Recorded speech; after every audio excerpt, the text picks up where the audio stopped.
ভারতে কেন একই ধরনের বিমান দুর্ঘটনা বারবার ঘটছে বলুন তো? বিশেষ করে এই টেবল টপ রানওয়েগুলোতে। হ্যাঁ, এই প্রশ্নটা মনে আসা খুব স্বাভাবিক। বিশেষ করে কোজিকোড় ২০২০ বা ধরুন আহমেদাবাদ ২০২৫-এর ঘটনার পর। ঠিক, এই টেবল টপ রানওয়েগুলো তো একটু অন্যরকম, তাই না? মানে পাহাড় বা মালভূমির ওপর দুদিকেই গভীর খাদ। একদম। অবতরণের সময় ভুলের সুযোগ খুব কম থাকে। খুব চ্যালেঞ্জিং। তো আজকের আলোচনায় আমরা একটু এই দুর্ঘটনা তদন্ত পদ্ধতির গভীরে যাই, এর দুর্বলতাগুলো দেখি। হ্যাঁ, অবশ্যই। আর আমেরিকার এনটিএসবির মতো কোনো স্বাধীন তদন্তকারী সংস্থার প্রয়োজন ভারতে কতটা, সেটাও বোঝা দরকার। আচ্ছা, ভারতের যে সংস্থাটা আছে, এয়ারক্রাফট অ্যাক্সিডেন্ট ইনভেস্টিগেশন ব্যুরো বা এএআইবি। হ্যাঁ, এএআইবি তারা তো কাজ করে সরাসরি বেসামরিক বিমান পরিবহন মন্ত্রকের অধীনে। ওহ, সেখানেই কি মূল সমস্যাটা? মানে একটা স্বার্থের সংঘাতের ব্যাপার? একদম। কনফ্লিক্ট অফ ইন্টারেস্ট যাকে বলে। দেখুন, যে সংস্থা নিয়মকানুন দেখে, মানে নিয়ন্ত্রক সংস্থা, তদন্তকারী সংস্থা যদি তারই অধীনে থাকে। তাহলে তো তদন্তের নিরপেক্ষতা নিয়ে একটা প্রশ্ন উঠতেই পারে, তাই না? ঠিক তাই। মানে মূল কারণটা হয়তো চাপা পড়ে যেতে পারে। হয়তো রেগুলেটরের কোনো সমস্যা বা নীতির কোনো গলদ, সেটা আড়ালে চলে যাওয়ার ভয় থাকে। এই কাঠামোগত সমস্যার প্রভাব কি আমরা রিসেন্ট কোনো ঘটনায় দেখেছি? যেমন ধরুন কোঝিকোড 2020। হ্যাঁ, কোজিকোড়ের ঘটনাটা তো ৭ই অগস্ট ২০২০, এয়ার ইন্ডিয়া এক্সপ্রেসের ফ্লাইট 1344। মনে আছে, বৃষ্টির মধ্যে নামতে গিয়ে রানওয়ে পেরিয়ে খাদে ২১ জনের মৃত্যু, পাইলটরাও ছিলেন তার মধ্যে। মর্মান্তিক। সরকারি তদন্ত রিপোর্টে তো মূলত পাইলটের ভুল, মানে দুর্বল বিচারবুদ্ধি, গো অ্যারাউন্ড না করা, এগুলোর কথাই বলা হয়েছিল। কিন্তু সমস্যাটা কি শুধু সেখানেই শেষ, নাকি আরও কিছু ছিল? এখানেই প্রশ্নটা। রিপোর্ট বেরোতে অনেক দেরি হয়েছিল, আর রিপোর্ট আসার পরেও কিছু সিদ্ধান্ত বেশ অস্পষ্ট লেগেছে। দায়বদ্ধতা কার, সেটাও পরিষ্কার নয়।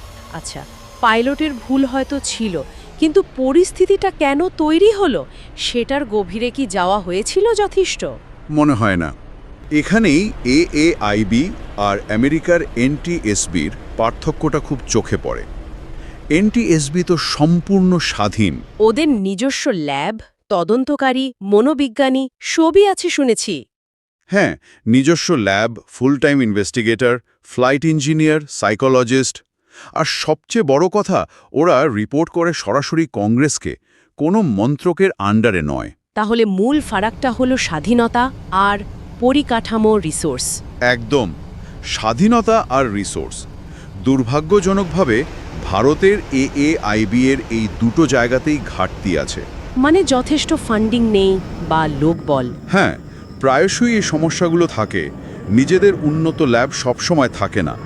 অনেক সময় ব্ল্যাক বক্স অ্যানালিসিসের জন্যও বিদেশের ওপর নির্ভর করতে হয়। ও, এই পরিকাঠামোগত দুর্বলতা তো তাহলে স্বাধীন আর দ্রুত তদন্তের পথে একটা বড় বাধা।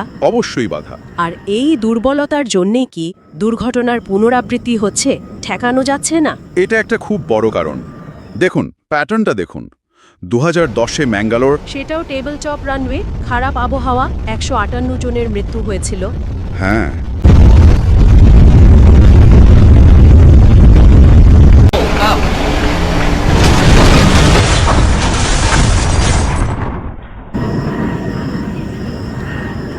তারপর ২০২০-তে কোজিকোড়, প্রায় একই রকম পরিস্থিতি। আর ২০২৫-এ আহমেদাবাদে বোয়িং ড্রিমলাইনার, ২৪০-এর বেশি প্রাণ গেল। এতগুলো ঘটনার পরেও কেন সিস্টেমের কোনো বড়সড় সংস্কার হলো না, এটাই তো প্রশ্ন। সেটাই। বারবার শুধু পাইলটের ঘাড়ে দোষ চাপালে কি সিস্টেমের আসল সমস্যাটা ঢাকা পড়ে যাচ্ছে না? এটা সত্যিই ভাবার মতো। আচ্ছা, একটা ডেটা শুনেছিলাম, ২০২০ থেকে ২০২৫-এর মধ্যে নাকি ৬০টার বেশি ইঞ্জিন ফেলিওর আর ১৭টা মেডে কল। হ্যাঁ, এই পরিসংখ্যানগুলো অত্যন্ত উদ্বেগজনক। মেডে কল মানে তো চূড়ান্ত এমার্জেন্সি সিগন্যাল। একদম। এগুলো কি তাহলে বিচ্ছিন্ন ঘটনা হিসেবে দেখা হয়েছে, নাকি কোনো বড় সমস্যার অ্যালার্মিং সাইন হিসেবে গুরুত্ব পায়নি? একটা শক্তিশালী, স্বাধীন তদন্তকারী সংস্থা থাকলে এই প্রতিটা ঘটনা খুঁটিয়ে দেখা হতো। সমস্যাটা কোথায়? রক্ষণাবেক্ষণে, প্রশিক্ষণে, যন্ত্রাংশে, নাকি অন্য কোথাও? হ্যাঁ, বারবার একই ধরনের ঘটনা ঘটলে তো সেটা সিস্টেমিক প্রবলেমই মনে হয়। কিন্তু তদন্তকারী সংস্থার ক্ষমতা বা স্বাধীনতা কম থাকলে বা তারা যদি সেই মন্ত্রকের দিকেই তাকিয়ে থাকে, যাদের হয়তো গাফিলতি থাকতে পারে। ঠিক, তখন এই ওয়ার্নিং সাইনগুলো আর গুরুত্ব পায় না, ব্যবস্থাও নেওয়া হয় না। তাহলে ভারতের ঠিক কি দরকার এখন? দেখুন, পরিষ্কার করে বললে একটা সত্যিকারের স্বাধীন সেফটি বোর্ড দরকার, যারা কোনো মন্ত্রকের অধীনে থাকবে না। নিজস্ব বাজেট, নিজস্ব লোকবল। হ্যাঁ, নিজস্ব বাজেট, যথেষ্ট প্রশিক্ষিত লোকবল, তদন্তের রিপোর্ট আর শুনানি হবে স্বচ্ছ, পাবলিকলি অ্যাভেলেবল, আর তাদের সুপারিশগুলো মানতে বাধ্য করার আইনি ক্ষমতা থাকতে হবে। আর অবশ্যই নিজস্ব technology, lab, simulator, data decoding.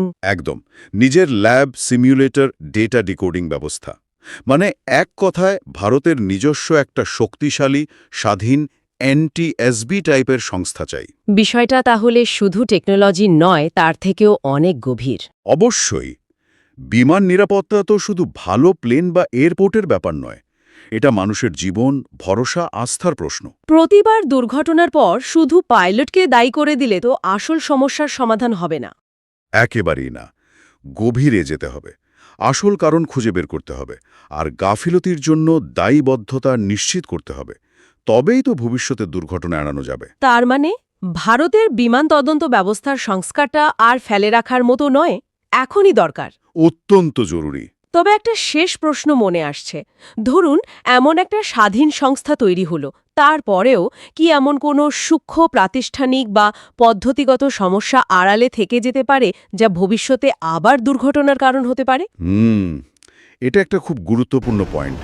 মানে সিস্টেমটাকে বদলানো তো শুধু কাঠামো বদলানো নয়, মানসিকতাও বদলাতে হবে। আর এই ধরনের মৌলিক সংস্কার আনতে সাধারণ মানুষের চাপ বা জনমত, সেটার ভূমিকা কতটা, এটা হয়তো আমাদের সবারই একটু ভেবে দেখা উচিত। অবশ্যই, জনমত একটা বড় ভূমিকা নিতে পারে। স্বচ্ছতা আর দায়বদ্ধতার দাবিটা জোরালো হওয়া দরকার।